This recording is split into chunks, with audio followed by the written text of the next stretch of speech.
ॐ पूर्णमदः पूर्णमिदं पूर्णात् पूर्णमुदच्यते पूर्णस्य पूर्णमादाय पूर्णमेवावशिष्यते। ॐ शान्तिः शान्तिः। ॐ सहना भवतु सहनौ भुनक्तु सह वीर्यं करवावहै तेजस्विनावधीतमस्तु मा विद्विषावहै।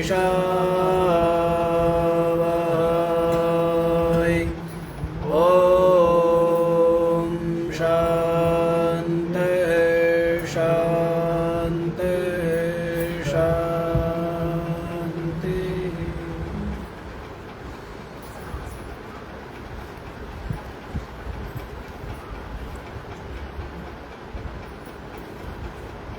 हाँ जी,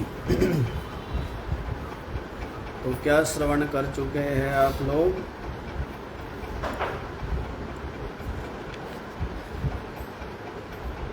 बता दिया है कि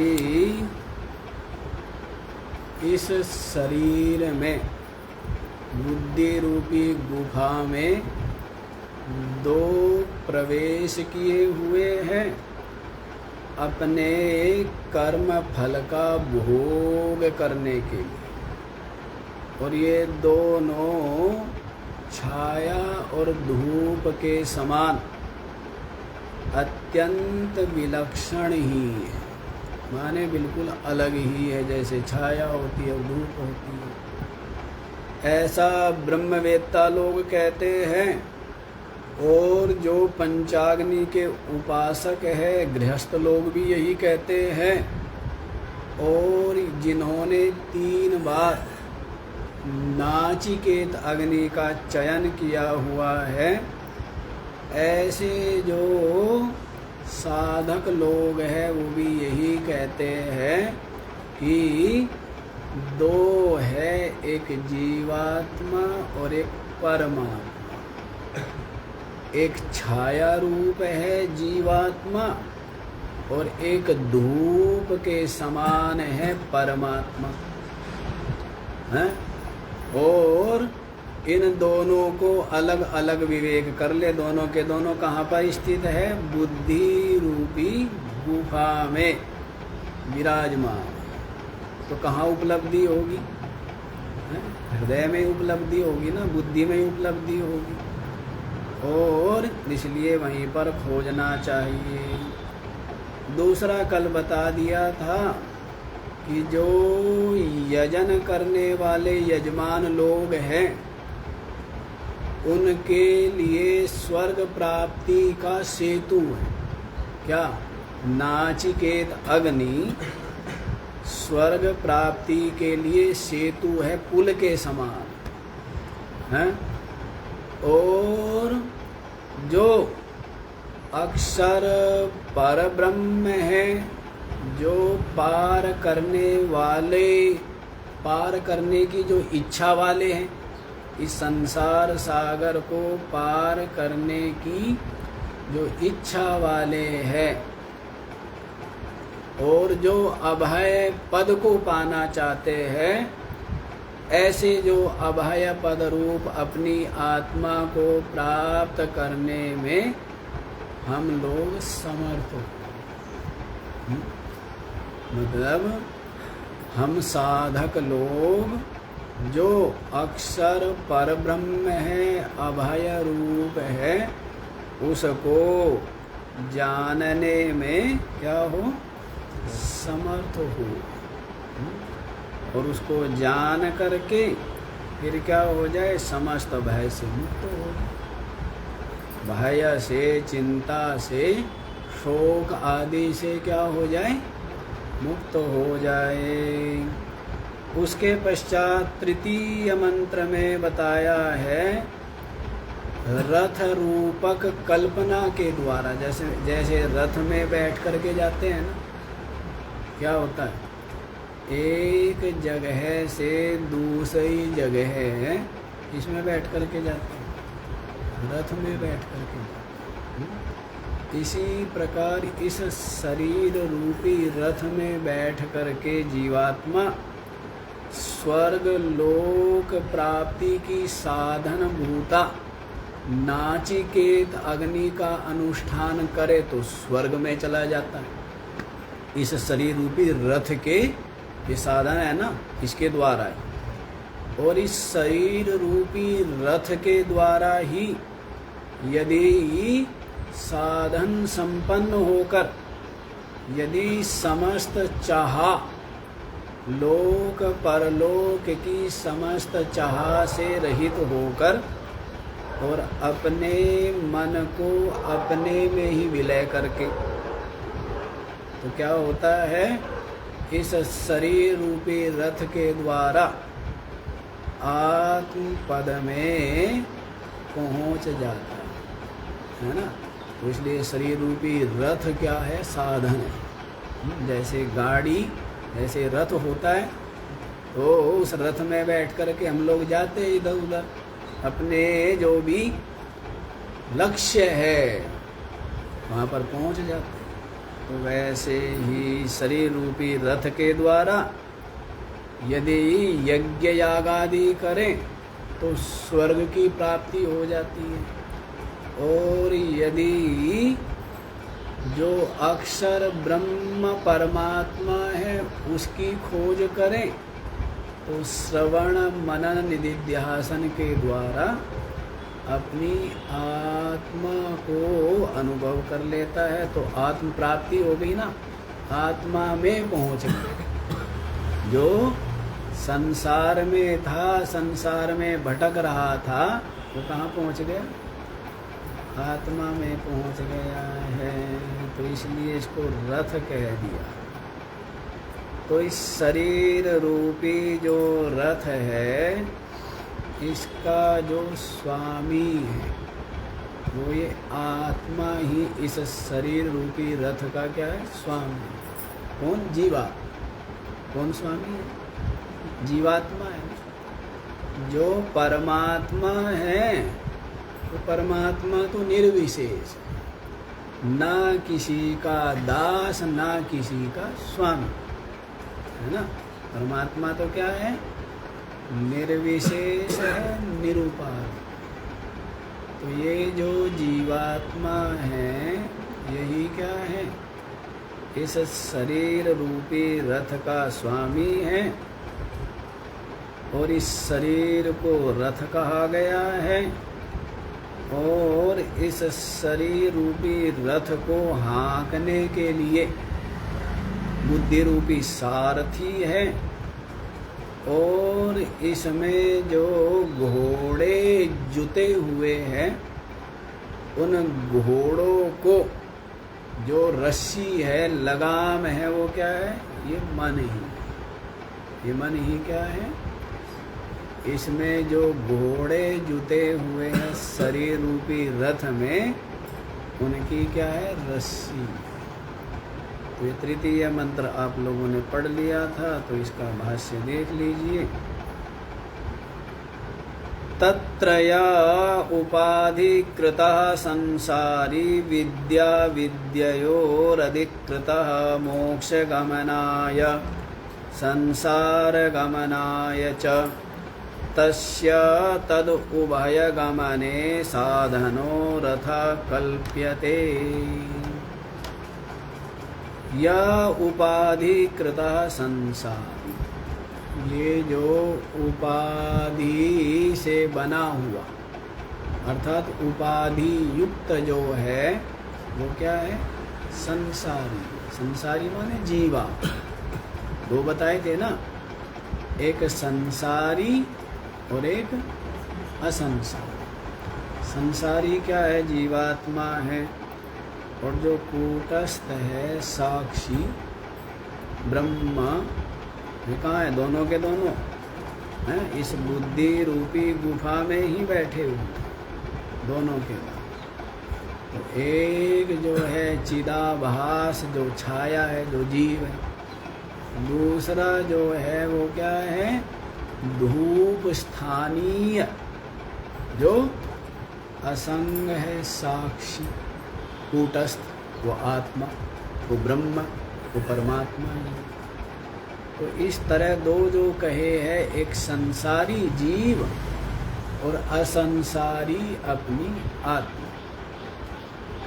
तो ये जो उपाधिकृतः संसारी विद्या विद्ययो अधिकृतः, वही विद्या में और अविद्या में दोनों में अधिकृत है। अपनी जो आत्मा है वो तो ज्ञान घन, अपनी आत्मा क्या है? ज्ञान से परिपूर्ण है। तो ज्ञान की आवश्यकता उसमें नहीं है, ज्ञान उसमें नहीं डाला जा रहा है ना। ये जो ज्ञान, अज्ञान जिसको हुआ उसी को तो ज्ञान दिया जाएगा, है? और ज्ञान किसको है? जीव को या कूटस्थ को है? तो ये जो अज्ञान है, जीव, यही अधिकृत है विद्या में भी और अविद्या में। माने कर्म और उपासना। अविद्या से मतलब क्या बताया था? कर्म और उपासना। और विद्या से मतलब क्या बताया था? ये ब्रह्म ज्ञान। तो इस ब्रह्म ज्ञान का भी और इस कर्म और उपासना का भी अधिकारी कौन है? तो अधिकारी जीव है ना। तो उपाधिकृता संसारी विद्या विद्ययो अधिकृता, विद्या और अविद्या इन दोनों में अधिकृत है। मोक्ष गमनाय संसार गमनाय च, और इस विद्या के द्वारा मोक्ष को प्राप्त करता है, और अविद्या के द्वारा संसार को ही प्राप्त करता है। लोक परलोक ब्रह्मलोक रूप इसको प्राप्त करता है संसार। ब्रह्मलोक आदि भी क्या बोले? संसार ही बोले, जगत ही बोले, परिवर्तन रूप, एक रस नहीं, विलय हो जाने वाला। तो इसलिए जो कर्म और उपासना से क्या प्राप्त होता है? संसार। और जो ये ब्रह्म ज्ञान है, विद्या, ये तो मोक्ष का साक्षात हेतु ही। तस्य तद उभय गमने साधनः रथा कल्प्यते। तो तस्य तद उभय गमने, तस्य माने उस जीवात्मा के, उभय गमने दोनों स्थान पर जाने के लिए रथ कल्प्यते, रथ की कल्पना की, इसकी कल्पना की गई, रथ की कल्पना की गई है। तत्र तम आत्मानम, आगे क्या लिखा हुआ है इसमें? लिखा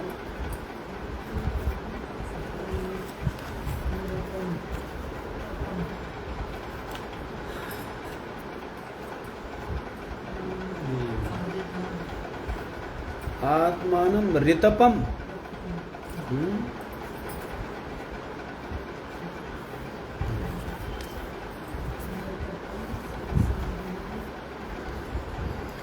तत्र तम आत्मानं ऋतपम संसारिणं रथिनं रथस्वामिनं विद्धि विजान। तत्र माने वहाँ पर, तम माने उस, आत्मानं माने आत्मा। कौन सी आत्मा जी? आत्मा तो दो होगी ना, क्या होगी? एक जीवात्मा हो गई और एक परमात्मा। दोनों कहाँ हैं? बुद्धि रूपी गुफा में है। जो कर्ता भोक्ता रूप है वो जीव है, और जो कर्ता भोक्ता नहीं है, केवल जो असंग रहता है, साक्षी, वो क्या है? वो परमात्मा है, ब्रह्म, वो चेतन है ना। तो यहाँ पर दोनों में से पूछ रहे हैं, इन दोनों में से तम आत्मानम, उस आत्मा को, ऋतपम, जो क्या है? ऋत का, कर्म फल का पान करने वाला, जो क्या है? कर्म फल का पान करता है ना, कर्म फल भोगता है। संसारिणम, क्या है वो? संसारी। रथिनम, रथ स्वामिनम विद्धि विजानीहि, उसको आप क्या जानो? रथी जानो। रथी माने रथ का स्वामी जानो, है ना। शरीरम रथमेव तु, अब ये जो शरीर है, इस शरीर को रथ जानो। रथ बद्ध हयस्थानीयैः इन्द्रियैराकृष्यमाणत्वात् शरीरस्य, हैं? जैसे रथ होता है ना, रथ को खींचते क्या होते हैं? खींचते हैं ना, आदमी खींचते हैं, घोड़े खींचते हैं ना रथ को। अब जगन्नाथ जी का रथ कौन खींचते? सब आदमी खींचते हैं ना, मिल करके, लाखों लोग लगते हैं। जगन्नाथ जी के रथ को खींचेंगे तो उससे क्या होगा? पुण्य होगा। और इसलिए बहुत से लोग रथ के नीचे ही दब जाते हैं, या आपस में दब जाते हैं, कुचल जाते हैं, मर जाते हैं, नहीं? कई लाखों लोग पहुंच जाते हैं। तो ये शरीर रूपी जो रथ है, रथ को खींचते हैं ना, जैसे घोड़े खींचते, आदमी खींचते, वैसे शरीर रूपी रथ, ये भी रथ है। तो कौन खींचते हैं? तो इंद्रिया खींचती है। कौन खींचती है? इंद्रिया।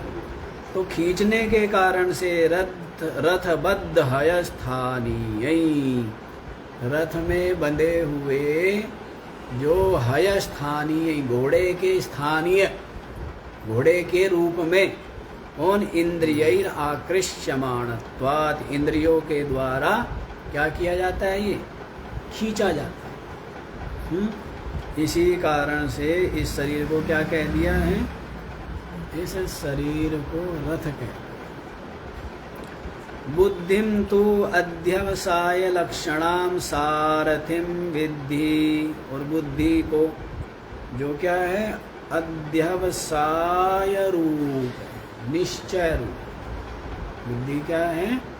जो अध्यवसाय लक्षणाम, अध्यवसाय निश्चय करने वाली जो बुद्धि है, उसको क्या जानो? सारथी जानो।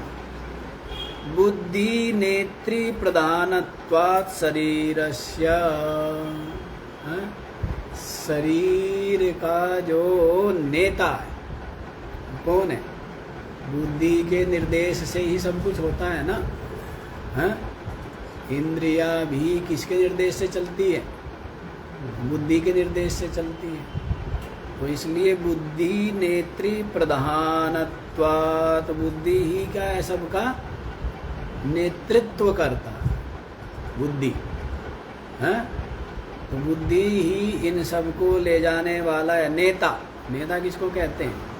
जो सबको साथ लेकर के चले, हैं? उसको क्या बोलते हैं? नेतृत्व करने का, जिसमें सामर्थ्य हो, तो उसको क्या बोलते हैं? नेता बोलते हैं। नीय धातु से वो बनता है नेता, ले जाने के लिए बनता है नेता। तो बुद्धि के नेतृ प्रधानत्वात् शरीरस्य, शरीर में जो कुछ भी है वो बुद्धि के द्वारा ही क्या है? बुद्धि के द्वारा ही सब कुछ किया जाता है, बुद्धि के निर्देश से ही होता है। इसीलिए बुद्धि को क्या कह दिया? सारथी। सारथी नेत्री प्रधान इव रथः, जैसे रथ को यहाँ ले जाना, वहाँ ले जाना, तो कौन लेके जाता है? सारथी लेके जाता है। तो श्री कृष्ण भी कहते हैं, क्या कहते हैं कि श्री कृष्ण को अर्जुन कहता है क्या कि मेरे रथ को दोनों सेनाओं के बीच में आप ले चलिए। हाँ जी, यही हो रहा है क्या सारा काम? रख दे ये सब छेड़ा छाड़ी तुम लोग समझते हो बच्चों का खेल है ना, कि कभी कुछ कर लो कभी कुछ कर लो। इनका तो काम है सो जाना, और यही काम है बैठना और 1 सेकंड में सो जाना।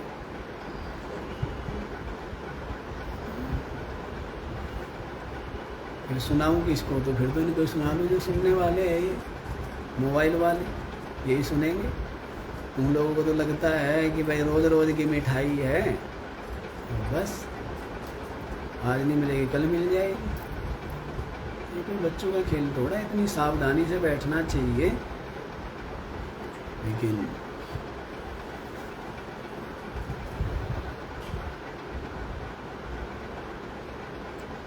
तो सारथी नेत्री प्रधान इव रथ, जैसे रथ का जो इधर उधर ले जाने के लिए सारथी हो, तो सारथी ही रथ को लेकर के जाता है। इसी प्रकार इस शरीर रूपी रथ को बुद्धि रूपी जो सारथी है वही लेकर के जाता है। सर्वं हि देहगतं कार्यं बुद्धि कर्तव्यमेव प्रायेण। सारे ही देह में होने वाले जो कार्य है बुद्धि कर्तव्यमेव प्रायेण, सबके सब बुद्धि के द्वारा ही किए जाते हैं अधिकतर, है ना। कभी अनायास कुछ हो जाए तो अलग बात है, जैसे पलक झपकना अपने आप होता रहता है, नहीं तो अधिकतर जो आप कर्म करते हैं उनमें क्या होता है? बुद्धि का ही निर्देश होता है ना। तो इसीलिए अपने में कर्ता भोक्ता भाव भी आता है।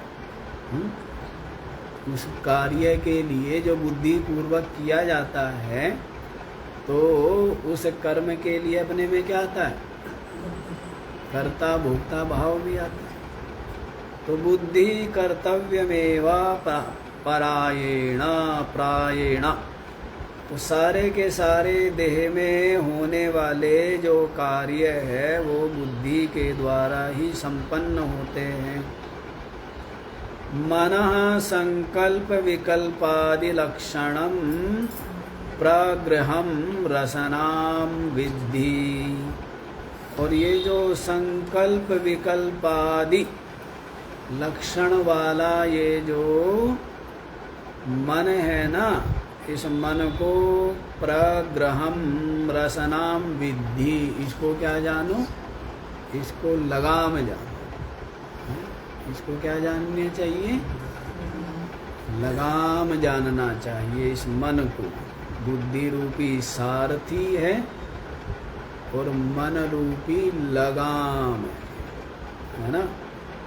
मनसा ही प्रागृहीतानि श्रोत्रादीनि कर्णानि प्रवर्तन्ते रसनया इव अश्वः। तो मनसा ही प्रागृहीतानि, मन के द्वारा ग्रहण की हुई श्रोत्रादीनि कर्णानि, हैं श्रोत्रादि जो ये इंद्रिया है, करण है, ये प्रवृत्त होते हैं ना, चलते।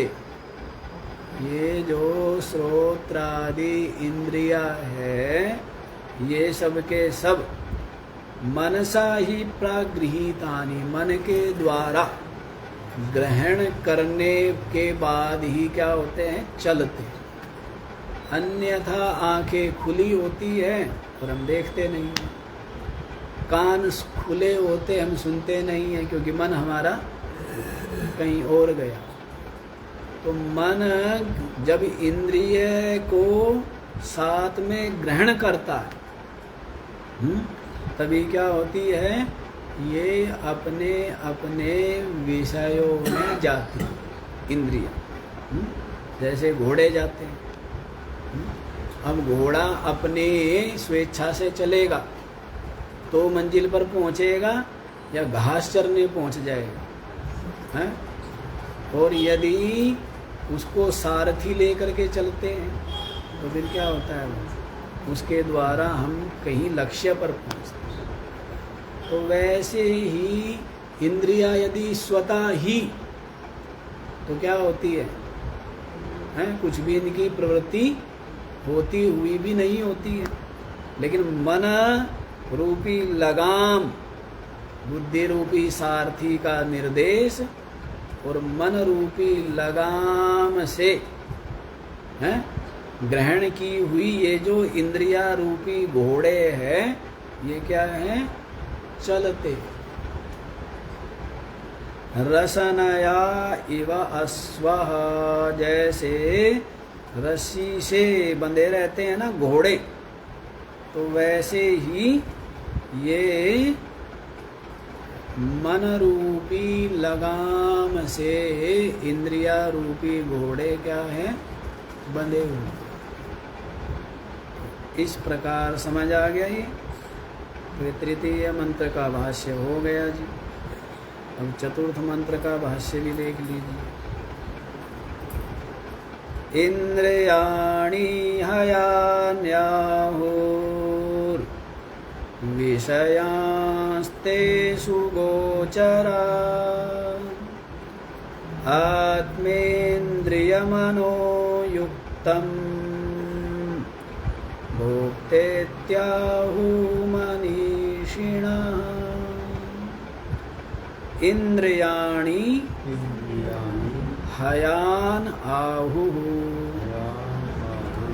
विषयान तेषु गोचरान् आत्मेन्द्रिय मनोयुक्तं भोक्ता इति आहुः मनीषिणः। अच्छा जी, शरीर रूपी रथ और उसका स्वामी ये जीवा, बुद्धि रूपी सारथी है और मन रूपी लगाम। आगे की बात ये है, इंद्रियाणि हयान आहुः, इंद्रियों को घोड़े कहा गया। इस शरीर रूपी रथ के इंद्रिया क्या है, घोड़े।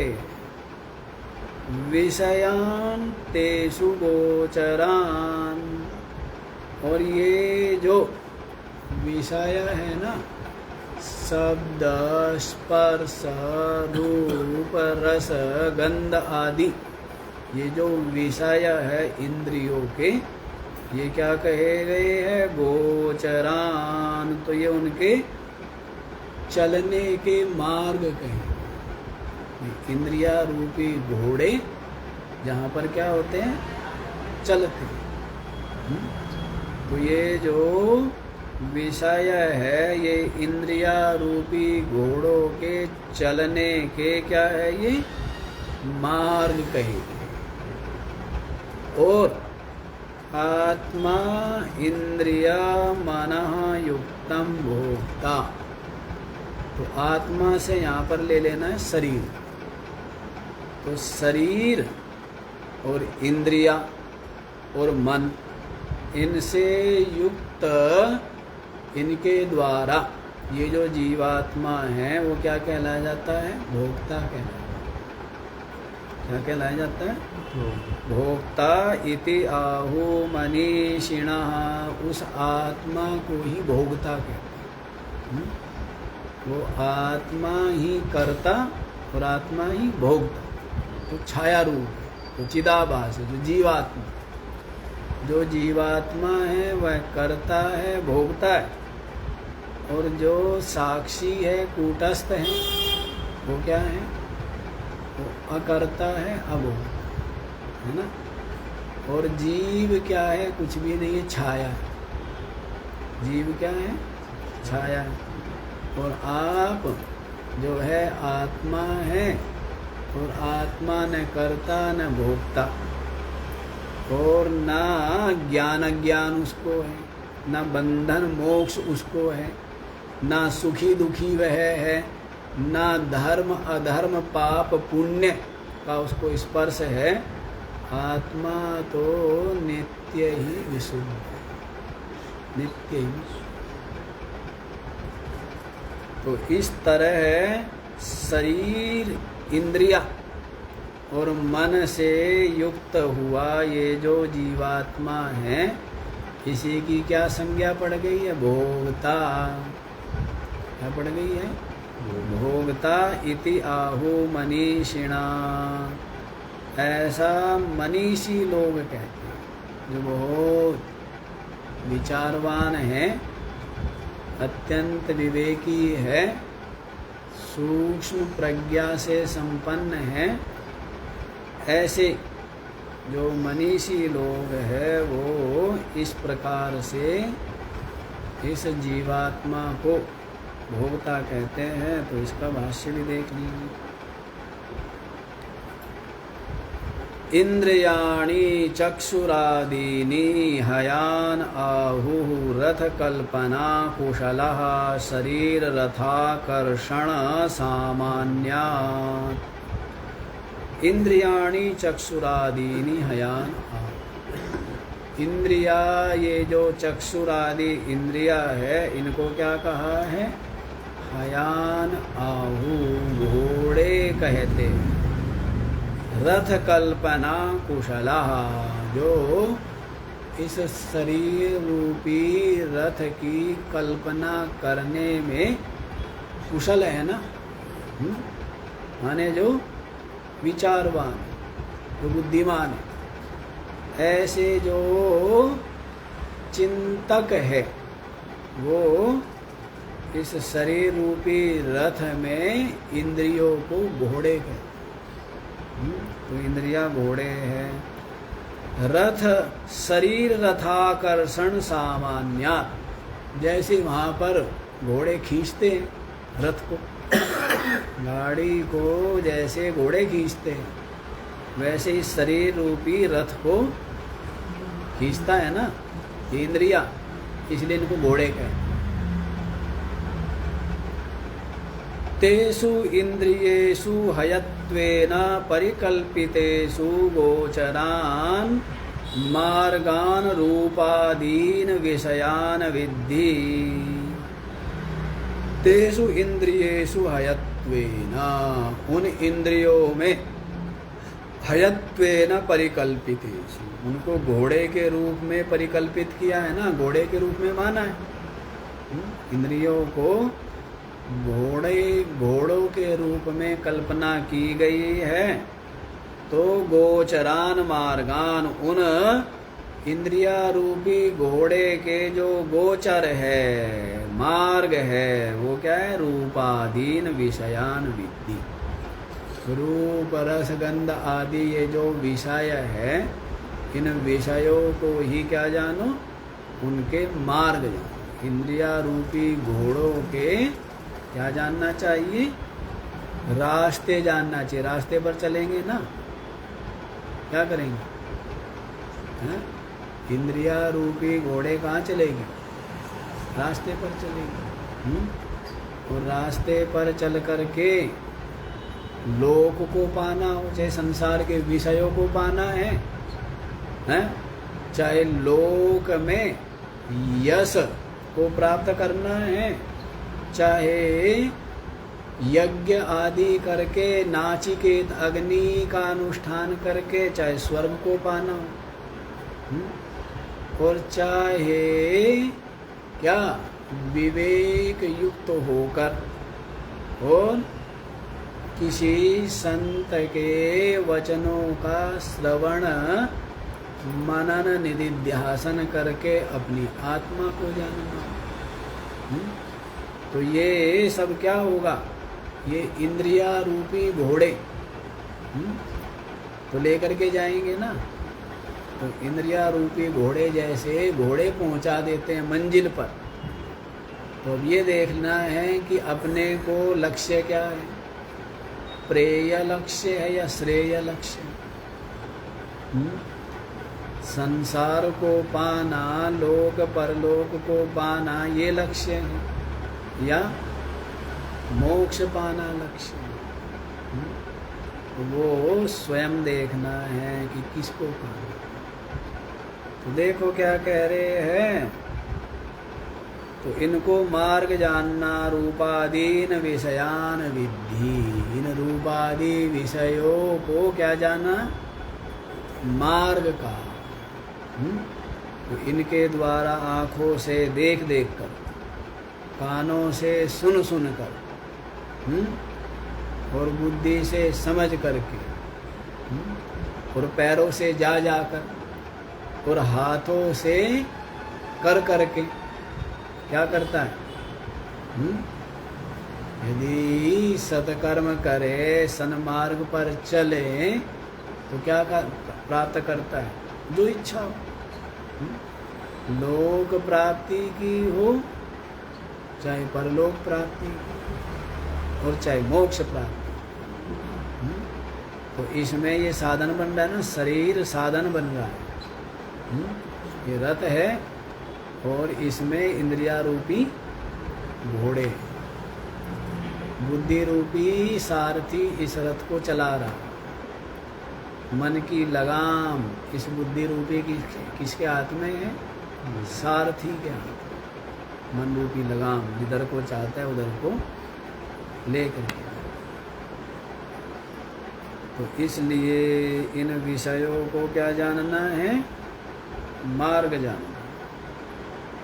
आत्मेन्द्रिय मनोयुक्तम शरीर इंद्रिय मनोभिः सहितं संयुक्तम आत्मानं भोक्तेति संसारी इत्याहु मनीषिणः विवेकिनः।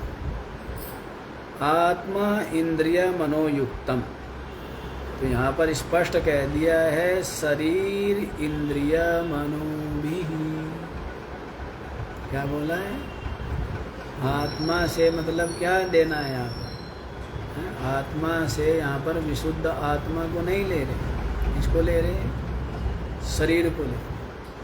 आत्मा से है? आत्मा जो है, जो नित्य विशुद्ध तत्व है, उसके लिए भी आत्मा शब्द बोलते हैं। और जो जीवात्मा है, कर्ता भोक्ता, उसको भी आत्मा कहते हैं। बुद्धि के लिए भी आत्मा आता है, अंतःकरण के लिए, है ना। और शरीर के लिए भी आत्मा आता है। सब आत्मा किसको मानते हैं? सारे संसारी आत्मा किसको मानते हैं?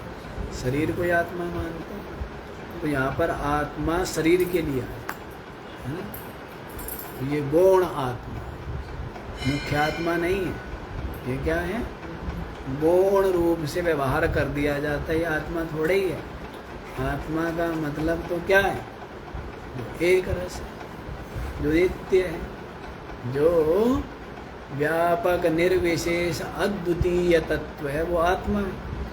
तो ये तो मुख्य आत्मा नहीं है। ये क्या है? गौण। तो शरीर इंद्रिय मनोभी सहितम, शरीर इंद्रिय और मन के सहित, संयुक्तम माने इनसे संयुक्त हुआ, इनके साथ में जुड़ा हुआ, आत्मानं भोक्तेति संसारी इत्याहु मनीषिणः विवेकिनः। आत्मानं भोक्ता, आत्मा को भोगता माने संसारी। ये जो संसारी है ना, जीवात्मा, इसको क्या बोलते हैं? भोक्ता इति आहु। भोक्ता ऐसा कहते हैं। कौन कहते हैं? अब संसारी कहते हैं तो कहते रहे, उनके कहने से क्या फर्क पड़ता है? अज्ञानी, नासमझ, मूढ़ किसी बात को कहे तो उनका कोई महत्व है क्या? कोई मूल्य है क्या? कोई मूल्य नहीं। लेकिन वही बात कोई विवेकी कहे। कौन कहे? हैं?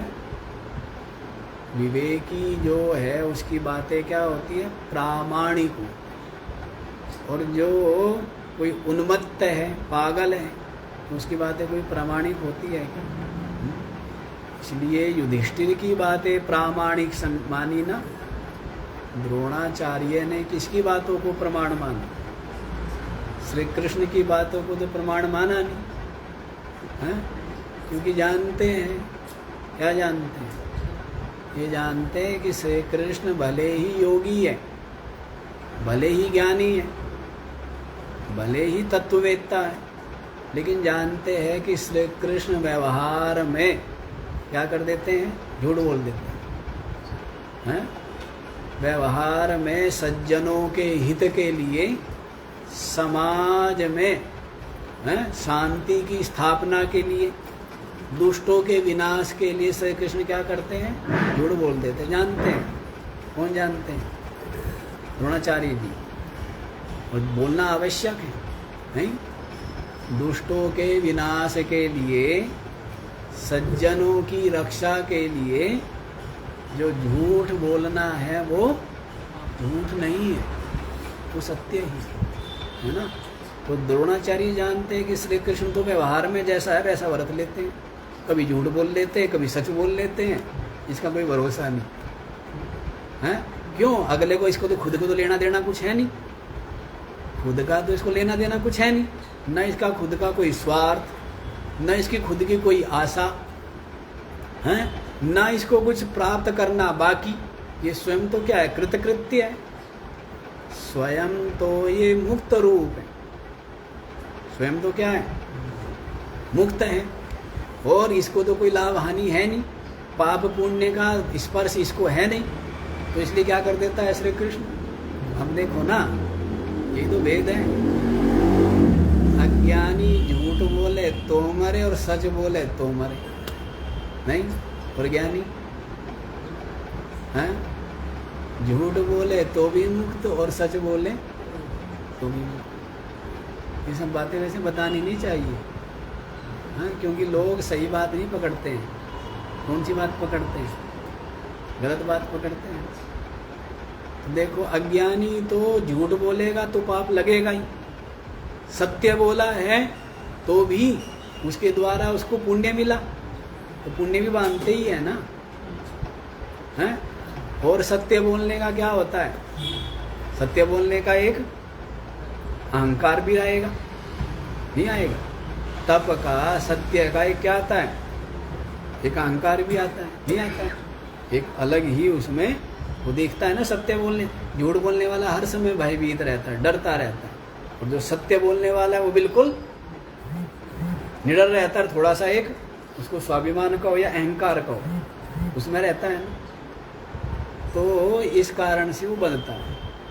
संसारी अज्ञानी जो है दोनों तरह बंधेगा, और श्री कृष्ण, हाँ, श्री कृष्ण झूठ बोलता है तब भी मुक्त है, और सच बोलता है क्यों? क्योंकि ना उसके लिए झूठ का कोई महत्व, ना सच का कोई महत्व। उसके जो संसार मिथ्या है वो तो केवल संसारी जीवों के लिए संसार में शांति की स्थापना हो, उसके लिए यत्न कर रहे हैं। सहज यत्न हो जाए बहुत बढ़िया, ना हो तो कहना मेरा क्या बिगड़े, हो जाए तो बहुत बढ़िया, और ना हो तो है? होती तो है नहीं। धर्म की, शांति की स्थापना कहाँ होती है? हाँ? वो तो होती नहीं है ना, वो तो यूं ही चलता रहता है, कभी कम कभी ज़्यादा। तो संसार है, जीवों के अपने अपने कर्म भोग है, सबके अपने अपने पाप पुण्य है ना। कोई किसी को क्या दे देगा? दे देगा क्या? कुछ नहीं दे पाएगा। हाँ, जो चीज़ लेना चाहिए वो लेता नहीं है व्यक्ति, ज्ञान। अब अर्जुन को इतना कुछ तो दिया हुआ था, सब कुछ तो था ही उनके पास, कौन सा सुखी थे? और दुर्योधन के पास तो ज़्यादा था, तो कौन सुखी थे? लेकिन अर्जुन सुखी हो गया क्योंकि ज्ञान ले। सुखी कौन होता है? कोई धन से तो सुखी होता नहीं, पद से सुखी नहीं होता, परिवार से सुखी, बल्कि दुखी होता है। क्या होता है? थोड़ा रहता है तो फिर भी सुखी रहता है। कोई व्यक्ति थोड़ा है तो क्या है? फिर भी सुखी। ज़्यादा है तो फिर क्या रहता है? सुखी रहेगा, दुखी रहेगा। देख लो, और ज़्यादा बेचैनी। ज़्यादा है तो इसलिए दुखी है, हाँ, यदि जिसके पास विवेक है उसके पास थोड़ा हो तो भी दुखी नहीं, और ज़्यादा हो है तो महिमा तो सारी विवेक की, ज्ञान की, है ना। तो अर्जुन को ज्ञान दिया, तो ज्ञान के तो ग्राहक नहीं होते ना, बाकी चीज़ों के तो ग्राहक है दुनिया पर, ज्ञान के ग्राहक है क्या? ज्ञान के ग्राहक है। तो ये देखो प्रमाण जो है ना, प्रमाण की बात चल रही थी, तो श्री कृष्ण को प्रमाण नहीं माना, क्योंकि श्री कृष्ण मुक्त आत्मा है, उनके लिए झूठ और सच दोनों ही झूठ है। जब सारा का सारा जगत ही झूठ है, मिथ्या है, तो इसमें सच क्या और झूठ क्या? ज्ञानी की दृष्टि है, जिसके लिए संसार सत्य है उसके लिए ये बात नहीं है, उसके लिए तो झूठ झूठ है, सच सच है। और जिसके लिए संसार मिथ्या है उसके लिए सत्य और झूठ दोनों के दोनों क्या है? महत्व नहीं रखते। जैसे हार जीत बच्चे के लिए महत्व रखती है, दादा के लिए नहीं, है ना। जो उस खेल में, खिलौने से खेलने में जो हार जीत है वो बच्चे के लिए बहुत महत्व रखती है। यदि वो हार जाए तो उसको दुख होता है, और जीत जाए तो, लेकिन जो दादाजी है उसके लिए कोई महत्व रखती है क्या? है? हार जाए तो कोई विषाद है क्या? और जीत जाए तो बहुत प्रसन्नता है क्या? उसके लिए उसका कोई महत्व नहीं है, क्योंकि वो जानता है खेल है, झूठा है, बालक के लिए मैं तो केवल, है ना, तो उसके लिए कोई महत्व नहीं। तो श्री कृष्ण के लिए तो महत्व है नहीं, लेकिन बाकी के लिए तो महत्व है, हैं? श्री कृष्ण को छोड़ के बाकी तो सबके लिए युद्ध का भी, हार जीत का भी, सच झूठ का भी, सबका महत्व। और श्री कृष्ण के लिए कोई महत्व नहीं है, चाहे कोई हार जाए कोई जीत जाए, उसको क्या मतलब है? मतलब है क्या? मतलब नहीं, इसलिए गारंटी देनी कि नहीं भाई तुम जीतोगे, हैं? कह दिया मरेगा तो स्वर्ग मिलेगा और जीतेगा तो, हैं, इस पृथ्वी का उपभोग करेगा। क्या गारंटी दी थी कि जीत जाएगा?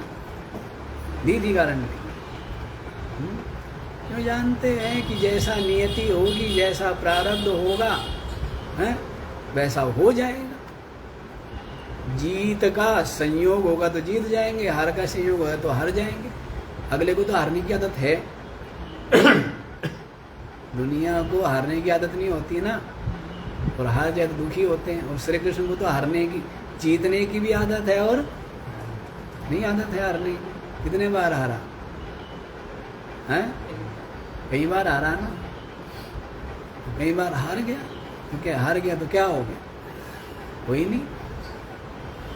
तो हार जीत का महत्व नहीं है, शुरू में ही कह दिया है, सुख दुखे समय कृत्वा लाभा लाभौ जया जयौ। भाई सुख में, दुख में, लाभ में, हानि में, जय में, पराजय में, सब में क्या रहे? शुरू में ही कह दिया, ततो युद्धाय युज्यस्व नैवं पापमवाप्स्यसि। तुझे पाप नहीं लगेगा, तू युद्ध करेगा ना, हैं, तो तुझे पाप नहीं लगेगा। समता में स्थित होकर के दुख यदि युद्ध करेगा, तो श्री कृष्ण को पाप नहीं लगता है, न पुण्य लगता है। और बाकियों को, संसारियों को पाप लगता है, और साधकों को पुण्य लगता है, और ज्ञानी को न पाप लगता न पुण्य लगता। पाप पुण्य से रहता न्यारा, ऐसा कहिए अलख अपार। जो पाप और पुण्य दोनों से क्या है? अलग है, अलख है, जिसको लखा नहीं जा सकता इंद्रियों से। और जो अपारा अपार है ना। तो इस तरह चलो देखो जी, प्रमाण की बात है तो युधिष्ठिर प्रमाण मानेंगे, तो संसारी लोग प्रमाण नहीं माने जाते, क्योंकि वो स्वार्थ में आके कुछ न कुछ राग है, स्वार्थ है, तो वो झूठ बोल ही देंगे। लेकिन युधिष्ठिर सत्यवादी, उनको प्रमाण माना है। यहाँ देखो क्या कह रहे हैं,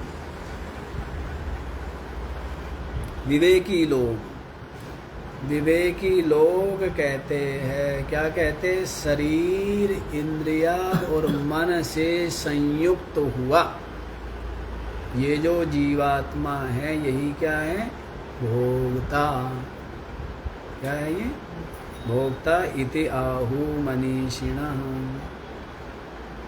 नहीं केवलस्य आत्मनो भोक्तृत्वम् अस्ति, बुद्ध्यादि उपाधि कृतमेव तस्य भोक्तृत्वम्। जो केवल आत्मा है ना, जो केवल आत्मा है, उसमें भोक्तृत्व नहीं है। बुद्धि आदि उपाधि के साथ में जुड़ने से ही क्या आया है उसमें, भोक्तृत्व। जो केवल आत्मा है उसमें भोक्तृत्व नहीं है। तो कैसे भोक्तृत्व कह रहे हैं, बुद्धि उपाधि कृतमेव, बुद्धि रूपी जो बुद्ध्यादि उपाधि, बुद्धि इंद्रिया प्राण शरीर आदि जो ये उपाधि है, इन उपाधि कृत ही तस्य भोक्तृत्वम, उसमें भोक्तृत्व है जब इन उपाधि से संयुक्त होता है। और जब इनसे अलग जानता है, समझता है, तब क्या है, तब तो वह मुक्त है। तथा च श्रुत्यंतरं केवलस्य अभोक्तृत्वम् एव दर्शयति। ऐसे ही अन्य जो श्रुति है, वो भी जो केवल आत्मा है, उसमें अभोक्तृत्वम् एव दर्शयति, कि वास्तव में अपनी आत्मा क्या है, अभोगता। क्या है, भोगता नहीं है, अभोगता है वास्तव में। तो श्रुति बता रही है, कैसे बता रही है, ध्यायति इव लेलायति इव इत्यादि। क्या कहता है, ध्यायति इव, ध्यान करता हुआ सा।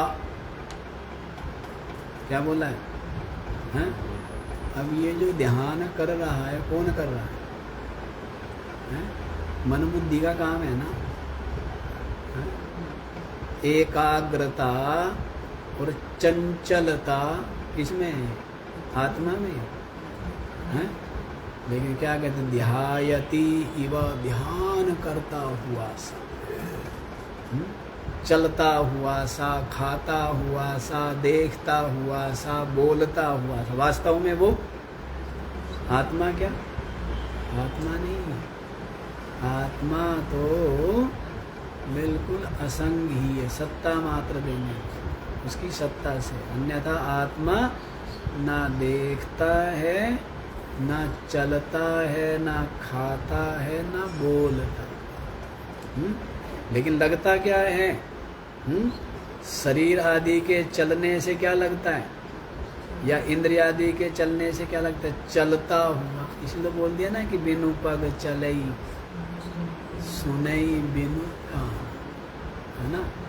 बिना पैर वाला है लेकिन फिर भी चलता है, फिर भी क्या है, फिर भी चलता है। तो सब कहते हैं ना कि मैं चलता हूँ, सब क्या कहते हैं, लेकिन आत्मा चलता है क्या? जो एक है, व्यापक है, वो चलेगा क्या?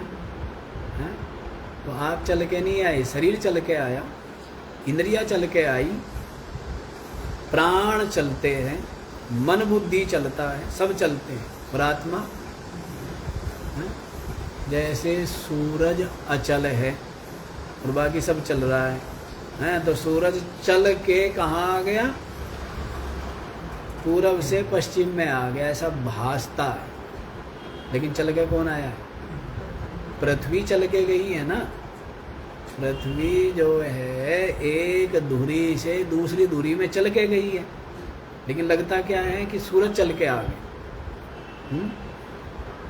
तो वैसे ही सूरज तो जैसे एक जगह पर है, आप चलते हो, जैसे सड़क किनारे पेड़ खड़े हुए हैं, गाड़ी चलती है, तो लगता क्या है पेड़ दौड़ रहे हैं, ये लगता है ना, जबकि पेड़ तो वैसे ही शरीर के चलने से, इंद्रियों के चलने से, प्राण मन बुद्धि के चलने से क्या लगता है आत्मा चल रहा है, जबकि आत्मा क्या है, आत्मा नहीं चल रहा। क्यों? क्योंकि वो तो व्यापक क्या है, जो निराकार है, व्यापक है, अद्वितीय है, वो तो अचल ही है। आकाश, जिस आकाश में सब कुछ है, उस वो आकाश भी जिसमें, जिस आकाश में वायु बह रही है, जिस आकाश में असंख्य ग्रह नक्षत्र आदि विद्यमान है, जिस आकाश में सूरज चांद है, जिस आकाश में अनंत ब्रह्मांड है, पहाड़ नदी नाले जिस आकाश में है, वायु बह रही है, अग्नि धधक रही है, जल बह रहा है, पृथ्वी तत्व जिसमें क्या है विद्यमान है, ये आकाश, जिस आकाश में, ये आकाश भी जिसमें, ये आकाश किसमें, तो ये आकाश जो है ये हृदयाकाश में, ये आकाश किसमें है, हृदय में है ना। और ये हृदयाकाश किसमें है, ये हृदयाकाश अपने में कल्पित है ना। ये जो आकाश है, ये आकाश बोला ना, चित्ताकाश, भूताकाश, चित्ताकाश, चिदाकाश। तो ये जो भूताकाश है ये किसमें, चित्ताकाश, मन में ही तो है, हैं?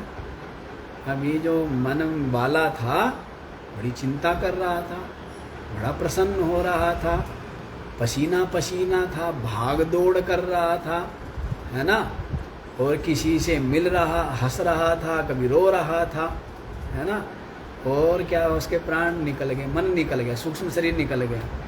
तो अब उसके लिए है क्या, जो चुनौतियाँ, जो परिस्थितियाँ, जो संकट, या जो अनुकूलता, या जो उत्सव, या जो वहाँ पर उदासी, अब वो सब है क्या, कुछ नहीं है ना।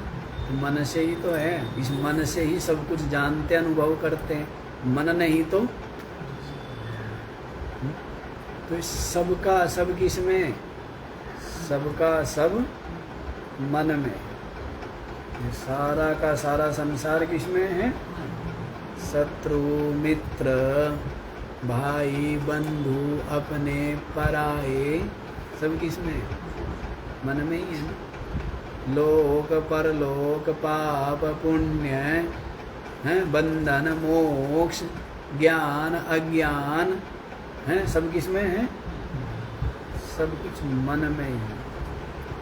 और ये मन भी मर गया, क्या हुआ, ये मन मर गया, मैंने बताया ना, मन की मौत हो गई, विचार लीन हो गए, विचार उठते नहीं, तो क्या हो गया, विचार ही तो मन है, और मन है क्या, एक तरंग का आना, एक वृत्ति का आना, जैसे समुद्र, शांत समुद्र है, वो तो आत्मा है, और उस शांत समुद्र में लहर हो जाए तो मन है। जो शांत समुद्र है लहर रहित, वो क्या है, अपनी आत्मा। तो विचार रूपी लहर उठी, तो उसी का नाम क्या पड़ गया, मन। और विचार रूपी लहर क्या हो गई, लीन हो गई, तो फिर क्या है, अच्छा अब लहर हो या ना हो फिर भी अपनी आत्मा ही, जल तो फिर समुद्र ही तो है, जब लहर नहीं है तब भी समुद्र है, लहर है तब भी समुद्र है, लहर लीन होगी तब भी समुद्र। अंगूठी नहीं थी तब भी सोना था, अंगूठी है तब भी सोना है, अंगूठी को फिर गला दिया फिर भी सोना है, पर दिखता नहीं है। कब दिखता है? इसलिए अंगूठी को गलाओ। अभी क्या कहते हैं कि सोना है, फिर हमने क्या बना दी उसकी अंगूठी। अब क्या क्या है? ये क्या है? अंगूठी है, सोना नहीं है। तो वैसे संसार भी क्या है? ये संसार भी आत्मा ही है, हैं? ये मन और मन का विस्तार, ये संसार भी क्या है? आत्मा ही है। लेकिन आप कहते हैं अब दिखता नहीं है, तो फिर क्या करो भाई? इसको विलय कर लो, हैं? और जब ये वृत्ति विलय हो गई तब क्या है? हैं? अपनी आत्मा ही इस तरह है ना। तो उसमें लीन हो गई वृत्ति, विचार, तो वो अपनी आत्मा ही है। देखो व्यवहार करते हैं, ध्यायति इव लेलायति इव इत्यादि, ध्यान सा करने के समान, लेलायति इव चेष्टा सा करता हुआ, हैं? क्या कर रहा है? चेष्टा कर रहा है। जबकि चेष्टा किसमें? उपाधि में, इसमें, हैं? और ये जो ध्यान और चंचलता, ये भी किसमें? लेकिन लगता क्या है? मैं ध्यान कर रहा हूँ, मैं काम कर रहा हूँ, ऐसा बोल। जबकि अपनी आत्मा जो है वो तो सर्वथा अकर्ता, सर्वथा क्या है? सर्वथा असंग ही है इन सब चीज़ों। इस प्रकार से एवं च सति वक्ष्यमाण रथ कल्पनया वैष्णवस्य पदस्य आत्मतया प्रतिपत्ति रूपपद्यते नान्यथा स्वभावान अतिक्रमा। एवं च सति वक्ष्यमाण रथ कल्पनया वैष्णवस्य पदस्य आत्मतया, ऐसा होते हुए, कैसा होते हुए? जो ये पीछे रथ रूप कल्पना दी है ना, इंद्रिया रूपी घोड़े, मन रूपी लगाम, बुद्धि रूपी सारथी, शरीर रूपी रथ। इस प्रकार से वक्ष्यमाण रथ कल्पनाया, ये जो कही गई रथ कल्पना के द्वारा, वैष्णवस्य पदस्य आत्मतया प्रतिपत्ति, जो वैष्णव पद है, वैष्णव माने विष्णु का पद, विष्णु माने जो व्यापक। विष्णु का मतलब ये नहीं कि विष्णु जो है खड़ा हुआ है ना, जो क्षीर सागर में शयन किया हुआ है, लक्ष्मी जी जिसके पैर दबा रही हैं, वो विष्णु। या फिर जो शंख चक्र गदा पद्म धारण किए हुए चतुर्भुज रूप में जो विराजमान है सिंहासन पर, रत्न जड़ित सिंहासन पर बैठा हुआ विष्णु है, तो उसका विष्णु का लोक विष्णु पद उसको नहीं कह रहे। ये तो सब लोगों ने कल्पना की हुई है, लोगों की मान्यता, ठीक है ना। अब विष्णु से पूछें तो विष्णु का ऐसा तो कुछ भी नहीं। यदि विष्णु से पूछे कि हाँ भाई तू बता, विष्णु कहेगा ऐसा तो कुछ भी नहीं है, जैसे लोगों ने सोचा हुआ है, माना हुआ है। अब शंकर जी से पूछे कि महाराज आपने तो सांप लपेटे हुए हैं, शंकर कहेगा बावड़ा हूँ मैं, हैं? क्या कहेगा? बावड़ा हूँ क्या कि जो सांप लपेटूँ? सांप का क्या मतलब है? वो तो खाली उपदेश दे रहे हैं कि भाई ये शरीर जो है क्या है, काल के मृत्यु के मुख में है, ये बता रहे हैं ना। ये मतलब थोड़ा है कि भाई शंकर जी जो है सांप लपेट के रखेगा, और कुछ नहीं पाया, आभूषण में कहना सांप लपेट ली, इसका मतलब ये नहीं है ना। वैसे ही क्षीर सागर में शयन करने का मतलब उन सबके मतलब अलग ही है, जो संसार से अलग है। मतलब क्या है? जो संसार से अलग है, जो अपार है, ऐसा जो व्यापक तत्व है, उसमें जो शयन करता है। शेष का मतलब होता ही क्या है? शेष का मतलब ही यही होता है ना कि जो जागृत स्वप्न सुसुप्ति उससे परे जो शेष रह गया वही तो शेष माने व्यापक। लेकिन लोग क्या बोलेंगे, शेष, शेष का मतलब शेष नाग और कुछ तो पाया नहीं, तो क्या बोलते हैं शेष का मतलब क्या है? नागले के पास खाट थी, तुम्हारे पास तो डबल बेड है, हैं? अगले के पास खाट भी नहीं है, खटोला तो होगा, हैं? तो कहते वो भी नहीं, तो क्या कहाँ लेटना पड़ा? शेष नाग के ऊपर लेटना।